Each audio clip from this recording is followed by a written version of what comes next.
So finally I got this mirror, but এই মিররটা পাওয়ার পেছনে একটা অনেক বড় স্টোরি আছে। So let me tell you how it all started. So অনেকদিন ধরে আমি একটা aesthetic mirror নেব বলে ভাবছিলাম আমার রুমের জন্য। আমি শিলিগুড়ি গেলাম। আমি অনলাইন শপিং পারসন, তো অফলাইন শপিং করা আমার জন্য অনেক টাফ আর চ্যালেঞ্জিং ছিল। তো তার জন্য আমি আমার একটা ফ্রেন্ডকে নিয়ে গেছিলাম। আর আমরা এত দোকান ঘুরেছি, সবাই বলেছে যে না, এরকম মিরর এখানে পাবে না, তুমি অনলাইন অর্ডার করো। তো আমার একদম হোপ চলে গেছিলো যে না, আমি এবার আর অফলাইন এটা পাবো না।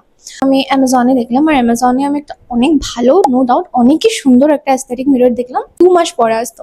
আর আমার এত পেশেন্স নেই যে আমি 2 মাস একটা মিররের জন্য ওয়েট করব। তো তার জন্য আমি ফ্লিপকার্টে দেখলাম। তারপরে আমি এই মিররটা দেখলাম, যেটা আমাকে ঠিকঠাক লাগলো, আমার বাজেটের মধ্যে ছিল। তো আমি অর্ডার করলাম। তো ওটা আসতো 3-4 দিনের মধ্যে। যখন এলো, ওটা আমাকে বাগডোগরা থেকে শিব মন্দিরে নিয়ে যেতে হলো অনেক কেয়ারফুলি, কজ এটা ওপেন বক্স ডেলিভারি ছিল না। তো আর ফার্স্ট টাইম আমার বাগডোগরা তো শিব মন্দির এত দূর লেগেছে, মানে শিফটিং এর টাইমে আমার মনে হয়েছে সত্যি শিব মন্দির অনেক দূরে। এক তো আমার টপ ফ্লোরে রুম, তার উপর আমাকে 3-4টা সিঁড়ি পার করে দেন আমার রুম আসে। এত জিনিস নিয়ে উঠা নামা করতে করতে আমার মনে হয়েছে ভাই, আমি বাড়ির সামনে বাড়ি নিলে অনেক ভালো হতো। মানে ফার্স্ট টাইম আমার শিব মন্দির এত দূরে লেগেছে।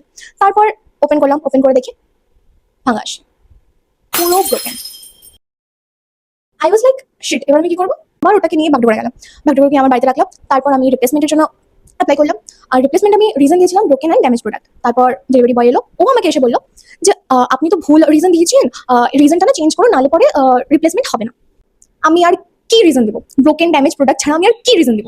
তারপরেও আমি ভালো, আচ্ছা ঠিক আছে। তারপরে আমি আগেন মানে লোকটা চলে গেল। তারপর আগেন ফ্লিপকার্ট ওপেন করি, ওখানে গিয়ে রিজনের ওখানে ক্যান্সেল করি, ক্যান্সেল করে দেখি আর রিপ্লেসমেন্টের জন্য অপশনই আসছে না। আমার তো মাথা পুরো খারাপ হয়ে গেছে। লাইক এবার আমি কি করবো? আমি বাড়িতে কি বলবো? আমার বাড়ির লোক পুরো খেলাবে আমাকে। তারপর আমি হেল্পলাইনে কল করলাম, ওখানে অনেকক্ষণ গেজানোর পরে, অনেক পাপড় বেলার পরে ফাইনালি আগেন নেক্সট ডে আমি রিপ্লেসমেন্টের অপশন আবার পেলাম। তারপর আমি রিপ্লেসমেন্টের সেমই রিজন দিলাম। 5 দিন আমাকে ওয়েট করতে হয়েছিল রিপ্লেসমেন্টের জন্য। তাই বাগডোগরা থেকে শিবমন্দির আমাকে অনেক স্ট্রাগল করে নিয়ে আসতে লাগছিল।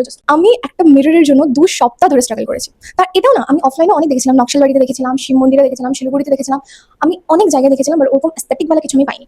সো এটাই ছিল আমার মিররের জার্নি। So if you want the mirror link, comment me mirror, আমি সেন্ড করে দেবো। দেখা হচ্ছে নেক্সট এপিসোডে, ততক্ষণের জন্য বাই বাই।